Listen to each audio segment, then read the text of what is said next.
चलिए आज हम लोग जो है कल जो लास्ट क्लास हुई थी घनत्व की, हम लोगों ने कल देखा कि घनत्व का फॉर्मूला कैसे ड्राइव किया जाए, ठीक है ना। आज आगे करते हैं, उसी पे आधारित एक न्यूमेरिकल लगाते हैं कि अगर न्यूमेरिकल आता है तो कैसे सॉल्व किया जाता है, ठीक है। जैसे कि हमने एक प्रश्न लिया है, कॉपर फलक केंद्रित घन जालक में क्रिस्टलित होता है। मतलब जब कॉपर आप जम रहा होता है, आप उसको डेवलप कर रहे होते हैं तो उसके जो अणु पास आके चिपकते हैं, चिपकने का जो पैटर्न है वो कैसा है, फलक केंद्रित घन। हमें ये चीज़ इंपॉर्टेंट पकड़ना है, ठीक है ना, कि किसमें क्रिस्टलित हो रहा है, फलक केंद्रित घन में, ठीक है ना। उसके बाद इसके एकक सेल की जो कोर लंबाई वो भी दे दिया है, कितना है 3.608 इंटू 10⁻⁻8 सेंटीमीटर, ठीक है ना। तो गिवन आप लिखते चलिए। हमने जैसे देखा CU है, CU किसमें दिया हो या न दिया हो आपको पता होना चाहिए किसमें क्रिस्टलित होता है। CU फलक केंद्रित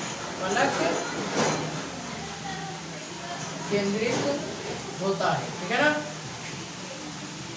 अब इस बात से ये जानकारी इसलिए दी गई ताकि आप परमाणुओं की संख्या निकाल सकें कि एकक कोष्ठिका के अंदर कोई भी तत्व अगर फलक केंद्रित में क्रिस्टलित होता है तो उसके पास अणुओं की संख्या कितनी हो जाती है, कितनी हो जाएगी सचिन, 4।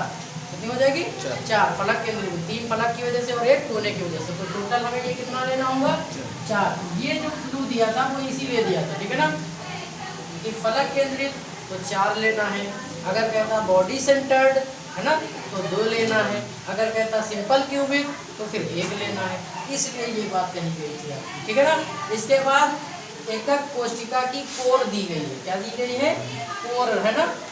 कोर की लंबाई, कोर की जो लंबाई होती है उसको हम लोग A से लिखते हैं। किससे लिखते हैं, A से लिखते हैं। कितना गिवन है, 3.608 इंटू 10⁻⁻8 सेंटीमीटर, ठीक है ना। ये क्या हो गई, कोर की लंबाई हो गई। और क्या दिया हुआ है, कॉपर का परमाणु भार, जिसको मोलर मास कहते हैं। क्या कहते हैं, मोलर द्रव्यमान, ठीक है। इसको हम लोग कैपिटल M से प्रदर्शित करते हैं। किससे करते हैं, कैपिटल M से प्रदर्शित करते हैं। 63.1 कितना है, 63.1 है, ठीक है। अब अपना फॉर्मूला लगाएंगे हम लोग। हमें घनत्व ज्ञात करना है। क्वेश्चन मार्क किस पे है कि घनत्व निकालिए, क्या निकालिए, घनत्व ज्ञात करिए, ठीक है ना। तो घनत्व के लिए जो हम जानते हैं फॉर्मूला हमें पता है, घनत्व बराबर, ठीक है, Z परमाणुओं की संख्या इंटू 1 परमाणु की संख्या अपॉन में आयतन, अपॉन में क्या था, आयतन था, ठीक है। अगर इसको और सिंप्लीफाई कर दीजिए तो ये 1 परमाणु का द्रव्यमान था, इसको अगर हम हटा करके यहाँ पे 1 परमाणु में बदल दे, परमाणुओं की संख्या क्या थी, परमाणुओं की संख्या, है ना। तो हम मोलर मास को एवोगैड्रो नंबर से क्या कर दे, भाग दे दे, तो फिर एक कण का द्रव्यमान प्राप्त हो जाता है और कणों की संख्या से गुणा कर दीजिए तो टोटल द्रव्यमान एकक सेल में आने वाला मिल जाता है। और इनटू यहाँ पे लेते हैं आयतन। क्यूब का आयतन होता है भुजा क्यूब, है ना। जो घन होता है उसका आयतन क्या होता है, भुजा क्यूब, ठीक है। तो सारी बातें हमें पता चल गई। यहाँ पे हमने देखा Na आया है, तो सभी बच्चों को पता होना चाहिए कि एवोगैड्रो नंबर कितना होता है, 6.022 इंटू 10⁻23 कण होते हैं, है ना। जो एवोगैड्रो कण होते हैं, संख्या होती है, वो इसके बराबर होती है। अब ये सारा मान हम लोग यहाँ पे रख लेंगे, ठीक है। Z की वैल्यू 4 दी हुई है प्रश्न के अनुसार, M की वैल्यू 63.1 दिया हुआ है ना, अपॉन एवोगैड्रो संख्या 6.022 इंटू 10⁻23 दिया हुआ है। भुजा का क्यूब, भुजा कितनी है ये देखिए, भुजा, अब हम इसको कन्वर्ट नहीं करेंगे, सेंटीमीटर में है, इसमें ज़्यादातर जो घनत्व आता है वो सेंटीमीटर में ही आता है, ठीक है ना, ग्राम सेंटीमीटर, कल भी हमने बताया था ये मात्रा, ठीक।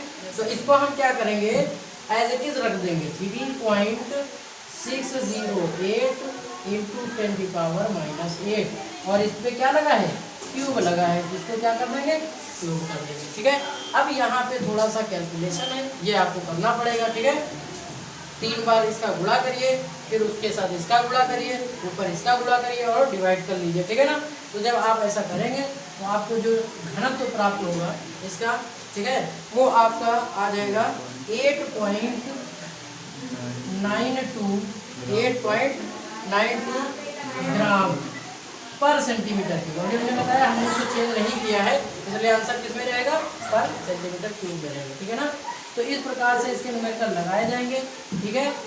क्वेश्चन कैसे समझा जाएगा, आप क्वेश्चन को पढ़िए, एक एक चीज़ को मार्क करिए। ठीक है। और उसको फिर दिया क्या गया है वो लिख डालिए। डेटा लिखने के बाद आप सूत्र लिखिए, जो आपका घनत्व का सूत्र है आप उसको लिखिए और उसमें सारी वैल्यू पुट करके केवल गुणा और भाग करना रहेगा। ठीक है। अच्छे से गुणा भाग करिए, जल्दी में नहीं करेंगे, आराम से करेंगे। ठीक है। चलिए अब नेक्स्ट एक और एग्जांपल हम लोग लेते हैं, एक और उदाहरण लगा लेते हैं। ठीक है। देखिए पहले वाले में हमने जो लिया था वहाँ घनत्व निकलवाया था। ठीक है ना। अब घनत्व की बजाय इस वाले में कह रहा है टैलेंटम के परमाणु भार की, टैंटेलम जो है आपका उसका क्या निकालना है, परमाणु भार, मोलर द्रव्यमान ज्ञात करने के लिए कह रहा है। तो हम मोलर द्रव्यमान भी यहाँ से ज्ञात कर सकते हैं अगर हमें क्रिस्टल संरचना पता है, उसके घनत्व के बारे में हमें ज्ञात हो पहले से, है ना। तो क्वेश्चन पढ़ते हैं एक बार। कह रहा है एक धातु है टैंटेलम, ठीक है, किसमें क्रिस्टलित होती, काय केंद्रित घन में। देखिए ये जरूर मार्क करिएगा, किसमें होती है, काय केंद्रित घन में। ठीक है। तो क्या गिवन डेटा मिलेगा, क्या क्या हमें दिया है, हम सर्वप्रथम यही लिखेंगे। ठीक है। आप इसको अवश्य लिखिए लाइन बाय लाइन। काय केंद्रित घन BCC में, है ना। अगर BCC में धातु क्रिस्टलित हो रही है तो उसके लिए Z कितना होना चाहिए, 2 होना चाहिए। कितना होना चाहिए, 2। बॉडी सेंटर्ड आ गया तो Z की वैल्यू कितना लेना है, 2। देखो कहीं नहीं लिखा था, लेकिन ये आपको कहाँ पता चल गया, इस वाले पॉइंट से पता चल गया। ठीक है ना। फिर आगे बढ़ते हैं। कह रहा है एकक सेल के कोर की लंबाई, अब कोर लंबाई दे दी, क्या दिया है, कोर की लंबाई। ठीक है। कोर की लंबाई मतलब A दे दिया आपको, कितना है, 3.281 × 10⁻⁸ सेंटीमीटर। ठीक है ना। कोर की लंबाई हमें प्राप्त हो गई, सेंटीमीटर में है, कोई दिक्कत की बात है, इसको चेंज करने की आवश्यकता नहीं रहती। फिर क्या प्राप्त है, घनत्व, साथ साथ कह रहा है क्या दिया है, घनत्व दिया है, ग्राम सेंटीमीटर में दिया भी है, तो कोई और ज़्यादा दिक्कत नहीं है ना। तो सीधे सीधे हमें घनत्व दे दिया है यहाँ पे। ठीक है। घनत्व को हम लोग D से लिखते हैं, कितना है, 16.6 ग्राम पर सेंटीमीटर क्यूब। तो क्या पढ़ेंगे, ग्राम पर सेंटीमीटर क्यूब, माइनस को पढ़ते हैं पर। ठीक है। माइनस को जब भी माइनस आ जाए तो बोलना पर सेंटीमीटर क्यूब। ठीक है ना। अब क्या कह रहा है, हमें परमाणु भार की गणना करना है, मतलब हमें M ज्ञात करना है। M क्या होता है, परमाणु भार। ठीक है। हमें परमाणु भार यहाँ से ज्ञात करना है, ये है हमारा प्रश्न। ठीक है। हमारे पास फॉर्मूला वही घनत्व का फॉर्मूला हम लोग पढ़ चुके हैं। घनत्व जो कि D होता है, इसके बराबर होता है परमाणुओं की संख्या मोलर द्रव्यमान बटे एवोगैड्रो संख्या इनटू क्यूबिक सेल का आयतन, V सेल, है ना। चाहे A क्यूब लिख दीजिए चाहे V सेल लिख दीजिए। ठीक है ना। ये हमारे पास फॉर्मूला है। इतनी चीज़ें आपको तो ऐसे ही पता है, अभी हमने कुछ नहीं किया, ये प्रश्न देखा, ये डेटा लिख दिया। यदि आप इतना भी करते हो तो मतलब आपका सवाल आधा हो गया। ठीक है। इतना करने से भी आपको मार्क्स मिलेंगे। ठीक है। और लिखने से थोड़ा प्रेशर भी कम हो जाता है, डर भी खत्म होता है कि अब ये लग सकता है। क्यों, केवल हमें मान रखने हैं, हमें M निकालना है। तो जब M निकालना है तो बाकी सब दूसरे साइड पे भेज दो, है ना। तो M हमें निकालना है, तो इसको क्या करेंगे, D के साथ मल्टीप्लाई कर देंगे, जो एवोगैड्रो संख्या थी उसको इसके साथ गुणा कर देंगे, ये भी बटे में है, इसके साथ क्या हो जाएगा, V सेल गुणे में आ जाएगा, है ना। और जो इसके साथ गुणे में था वो बटे में आ जाएगा, तो Z कहाँ आ जाएगा, बटे में आ जाएगा। तो अब नया फार्मूला ये बन गया मोलर द्रव्यमान के लिए, ये हमारा फार्मूला है। अब यही फार्मूला लगा देते हैं। तो M = मान रखते हैं, पहले D का मान रखेंगे, D का मान है 16.6 इंटू Na का मान, देखो Na फिक्स वैल्यू होती है इसलिए हमने नहीं लिखा था, 6.022 इंटू 10⁻23 ले लेंगे। उसके बाद V सेल होता है भुजा का क्यूब। V सेल क्या होता है, भुजा का क्यूब। भुजा दी गई है, देखिए ये देखिए, ये भुजा है ना, 3.281 इंटू 10⁻⁸ और इसका क्या करना होगा, हमें क्यूब कर देना होगा, है ना। सारे मान रख चुके हैं। अपॉन में Z की वैल्यू कितनी है, 2। ठीक है। Z की वैल्यू कितनी है, 2। अब इसको आराम से कैलकुलेट करेंगे, इसका क्यूब 3 बार कर लेंगे, है ना। इसको डिवाइड करेंगे, फिर गुणा करना है। ठीक, सीधे से जैसे इसका है इसको काट देंगे, 2 × 8 16.2 × 6, बाकी तो सब ऐसे भी बचा है। अब केवल गुणा करना रहेगा, आप जब गुणा कर लेंगे, ठीक है, तो पूरे का गुणा करके जब लेके आएंगे तो वैल्यू आएगी 176.5 ग्राम, ठीक है, 176.5 ग्राम पर मोल आ जाएगा, ठीक है। जो मोलर मास होता है वो किसमें होता है, पर मोल में होता है, ठीक है ना। तो 176.5 ग्राम पर मोल इसका क्या हो जाएगा, मोलर द्रव्यमान हो जाएगा, या जिसको हम अणुभार कहते हैं। क्लियर हुई बात, इतनी समझ में आई, ठीक है। इसको आपको मल्टीप्लाई बहुत विधिवत सत्तारी में बैठ के करना है, प्रैक्टिस जरूर करिएगा 2-4 बार। न्यूमेरिकल कठिन नहीं आता है इसका, कभी भी इसका न्यूमेरिकल कठिन नहीं आता है। कठिन क्या होता है, इसमें वैल्यू रख करके गुणा और भाग करना, ठीक है। और 4 अंक से 3 अंक में पूछा जाता है, कभी 3 अंक का, कभी 4 अंक का बोर्ड एग्जाम में दिया जाता है, ठीक है ना। क्लियर। चलिए आज हम अपना नया टॉपिक पढ़ेंगे, क्रिस्टलों में परमाणुओं का संकुलन। हमने आपको पैकेजिंग एफिशिएंसी बताई थी निकालना, संकुलन क्षमता कैसे ज्ञात करेंगे ये हमने निकाला था, है ना। फॉर्मूला तो पता चल गया था, लेकिन क्रिस्टल अलग अलग टाइप के होते हैं, ठीक है। जब ठोस बन रहे होते हैं, जब ठोसों को निर्मित किया जा रहा होता है, तो उनके अणु कैसे व्यवस्थित हुए हैं इस बात पे निर्भर करता है, ठीक है, कि अणु कैसे व्यवस्थित हो रहे हैं। क्रिस्टल जब बन रहा है उनका संकुलन कैसे हो रहा है, ठीक है। तो इस आधार पे हम कह सकते हैं हमें 2 संरचनाएं प्राप्त होती हैं। कैसी संरचनाएं प्राप्त होती हैं, 2 प्रकार की संरचनाएं। एक होती है निविड संकुलित संरचना। निविड का मतलब होता है पास पास, कोई चीज़ बहुत पास पास रखी जाए, उसमें कुछ भी जगह ना बचे, है ना, बिल्कुल बहुत अच्छे से प्रॉपर तरीके से कोई चीज़ लगाई जाए तो उसको कहते हैं निविड। निविड का मतलब होता है पैकेजिंग, किसी चीज़ को ढंग से सलीके से रखना, ये क्या कहलाता है, पैकेजिंग कहलाता है, निविड कहलाता है, ठीक है ना। तो एक तो ये हुई कि निविड, कि जैसे एक दीवार बनती है, ये निविड संरचना है। कैसी है, निविड संरचना। पहले एक ईंट लगाएंगे, फिर दूसरी लगाएंगे, फिर तीसरी लगाएंगे, और देखा होगा पैटर्न लगाते हुए चलते हैं, है ना। खड़ंजा गांव में बनता है तो एक डिजाइन बनाते हुए चलते हैं, है ना। इंटरलॉकिंग करते हैं तो एक डिजाइन बनाते हुए चलते हैं। तो ये निविड संरचना है। ये क्या चीज़ है, निविड संरचना है, ठीक है। तो जब किसी अणु को जब क्रिस्टलित किया जा रहा होता है और उसमें एक निश्चित पैटर्न लाया जाए, और वो पैटर्न ऐसा हो कि उसमें गैप ना हो, बहुत पास पास हो, तो उसको क्या बोलेंगे, निविड बोलेंगे। भाई हम अपने बोरे में आलू भी तो भर देते हैं, एक बोरा है, डलिया में लाए आलू, भर दिया, हिल रहा है, फिर भर दिया, है ना। तो वो संरचना क्या है, वो निविड नहीं है। क्यों नहीं है, क्योंकि वहाँ तुमने कोई पैटर्न फॉलो नहीं किया। उसके बाद आलूओं के बीच में बहुत गैप है, तुम पूरा आलू भर के रखो एक बोरा, ठीक है। और उसके बाद हम बाहर से गेहूँ लेके आ जाए, 2-3 डलिया तो डाल ही देंगे। आलू पूरा कट्टा भरा हो, उसमें बिल्कुल जगह ना हो कि आप उसमें एक डलिया भी डाल सकते हो, लेकिन अगर उसी की जगह हम गेहूँ ले आए और उसी बोरी में डालेंगे, कई डलिया चला जाएगा कि नहीं। इसका मतलब उसमें खाली जगह थी। और गेहूँ डालने के बाद फिर भी अगर तुम सरसों ले आओ तो 1-2 डलिया वो भी डाल दोगे, तो इसका मतलब क्या है कि वहाँ पे खाली जगह थी, बहुत सारी खाली जगह थी। तो जब बहुत सारी खाली जगह होता है तो वो निविड नहीं होता है, ठीक है ना। तो निविड संकुलित संरचना, क्रिस्टल जो होते हैं वो निविड संकुलित में तब होते हैं जब उनके बीच में जगह बिल्कुल कम हो, उनके बीच ज़्यादातर जगह अणुओं के द्वारा क्या कर ली गई हो, घेर ली गई हो, ठीक है ना। तो ऐसी संरचना कौन सी होती है, ऐसी संरचनाएं वह संरचनाएं हैं जिनमें लगभग 74% स्थान घेर लिया गया हो अणुओं के द्वारा। क्यूबिक सेल का कितना हिस्सा, 74% हिस्सा घेर लिया गया हो, तो वो संरचनाएं क्या कहलाती हैं, निविड कहलाती हैं।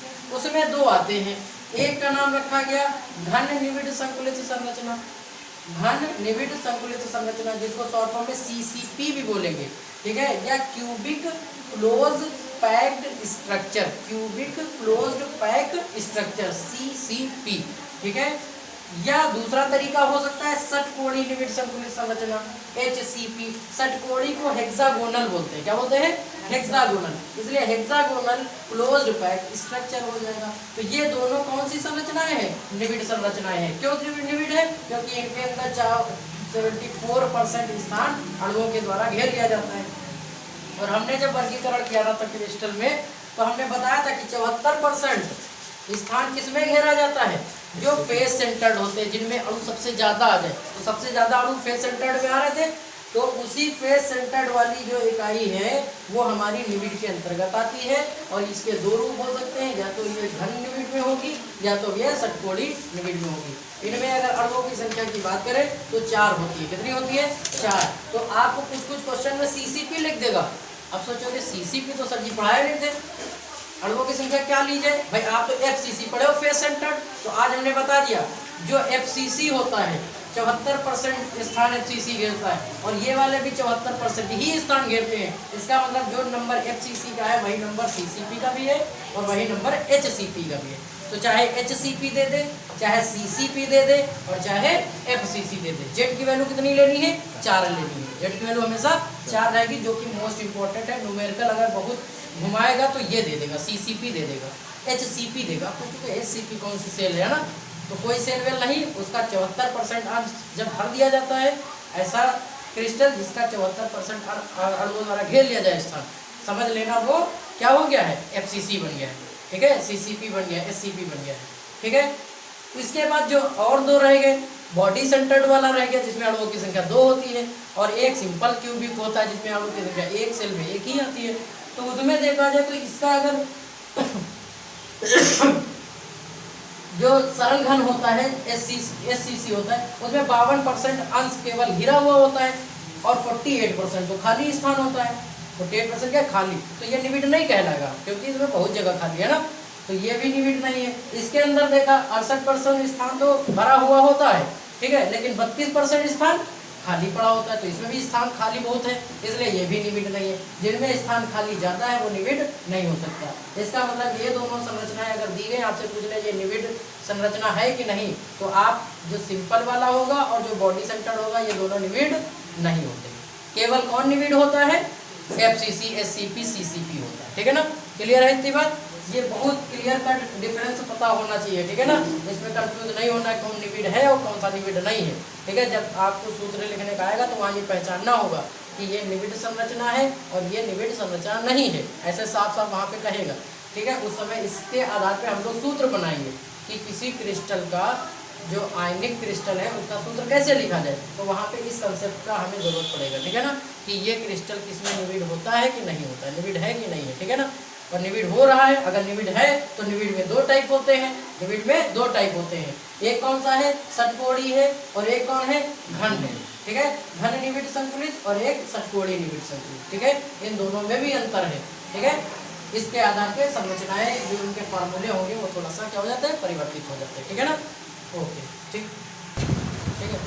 चलिए अब हम लोग देखेंगे, अभी हमने बताया कि जो निविड संरचनाएं होती, क्रिस्टल की कौन सी संरचना, निविड संरचना, वो 2 भागों में बांटी गई। एक का नाम रखा गया षटकोणीय निविड संकुलित संरचना, ठीक है, HCP, हेक्सागोनल, ठीक है, और एक बताया घन निविड संकुलित संरचना। अब इनको डिटेल में डायग्राम के माध्यम से अच्छे से समझिए, ठीक है ना, एक बार डायग्राम समझ में आ जाएगा कोई दिक्कत नहीं रहेगी। अब हम इसकी पहले संरचना एक परत तैयार करते हैं। चलिए सॉलिड कैसे बनता है ये देखिए, जैसे हमने लिया ये गोल आकार का हमारा अणु है, ठीक है, अणु या परमाणु, ठीक, तो ये हमने एक रखा, फिर इसी के पड़ोस में हमने उसी के आकार का सेम वैसा ही है ना, ये दूसरा रखा, इसी के पड़ोस में हमने तीसरा रखा, इसी के पड़ोस में हमने चौथा रखा, ठीक है, फिर इसी के पड़ोस में हमने अगला रखा। तो ऐसे करके हम लोग क्या कर रहे हैं, इसके अड़ोस पड़ोस में अणु को रखते जा रहे हैं, ये एक लाइन में रखी, ठीक है ना। अब हमने कहा कि इसको क्लोज जहाँ तक हो सके उतना ज़्यादा पास करके रखो। तो अगर हम दूसरी लाइन बनाएं, अगर यहाँ से बनाएंगे, मान लो हम ऐसे ऐसे करके बना दें, है ना, और ऐसे बना दें, तो देखो ये जगह बच रही कि नहीं बच रही है। तो हम चाहें अगर ये भी जगह कम करना, तो हम क्या करेंगे कि इस गोले को ऐसे करके रखेंगे, कैसे रखेंगे, इस प्रकार से रखेंगे, है ना। अब जगह क्या हो गई, पहले से भी ज़्यादा और कम हो गई, हुई कम कि नहीं, अनुराग, दिमाग खराब है क्या तुम्हारा, ठीक है। इसको और ज़्यादा क्लोज करके रखा हमने, ठीक है, इसको और ज़्यादा क्लोज करके रखा, इसमें फिर और ज़्यादा क्लोज किया, ठीक है, जितना संभव हो सकता है दबा के इसको रखा गया, क्योंकि निविड संरचना ही बनानी है। कैसी बनानी है, निविड संरचना बनानी। तो निविड का अर्थ आपको समझ में आ रहा होगा, है ना, कि हम जहाँ तक संभव हो वहाँ तक के इनको पास पास में करके लगाएं, है ना, जहाँ तक संभव हो। ये अणु सब एक जैसे हैं, एक आकार के भाग से बना रहे तो छोटे बड़े लग रहे हैं, है ना, लेकिन ये छोटे बड़े नहीं है। सारे कण जो है वो कैसे हैं, एक समान है, जितने पार्ट हम जोड़ रहे हैं ये सारे कण एक समान है, ठीक है ना। अब इससे ज़्यादा पास इसमें क्या रख सकते हैं, पहली लेयर लगा रहे हैं समझ लो, है ना, ये पहला लाइन है, जो हम लोग लगा रहे हैं वो इस प्रकार से बनती हुई चल रही है, ठीक है ना। ये इस प्रकार से सब आते हुए जा रहे हैं, ठीक है।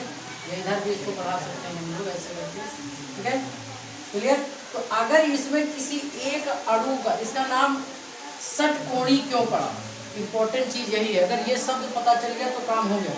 षटकोणी इसलिए पड़ा, अगर मैं मार्कर इस बिंदु पे रख दूं, ठीक है, अगर हम इस वाले कण की बात करें तो बताओ, इससे ये लगा हुआ है, एक कण लगा हुआ है, फिर आगे बढ़े इसी से ये भी लगा हुआ है, कितने हो गए, 2 हो गए।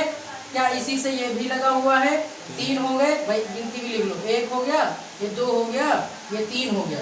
इससे क्या ये भी लगा हुआ है, ये 4 हो गया। क्या इससे ये भी लगा हुआ है, ये 5 हो गया।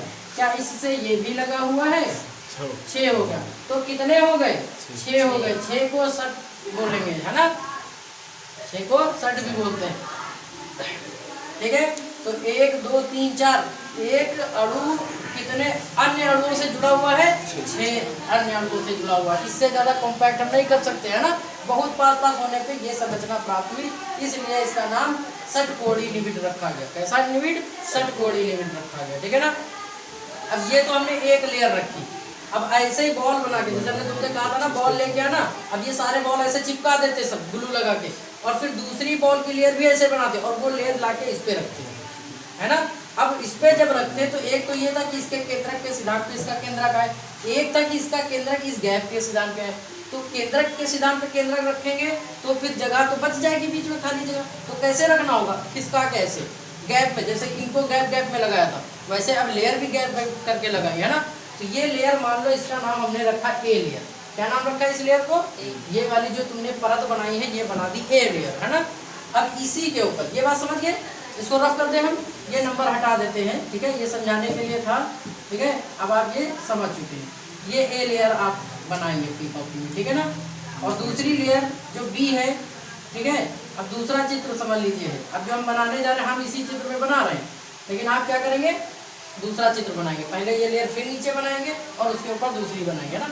तो जब दूसरी लेयर रखेंगे, हमने बताया कि अब जो गोले का केंद्र है वो यहाँ पे आना चाहिए, मतलब अब हम डॉट डॉट वाला बनाएंगे। कैसे बनाएंगे, ऐसे, एक गोला ये है, छोटा बन गया, सेम अणुओं की है तो ये साइज क्या रहना चाहिए, सेम ही रहना चाहिए, ये लगभग सेम आएगा, है ना। ऐसे करके रखा, ये ऐसे करके रखा, ये ऐसे करके रखा, ये ऐसे करके रखा, ये ऐसे करके रखा, ठीक है। फिर यहाँ पे रखते हुए गए इस जगह पे, ऐसे करके रखा, ठीक है, ऐसे करके रखा, ये आपका इस प्रकार से बनता हुआ चला जाएगा, ठीक है ना।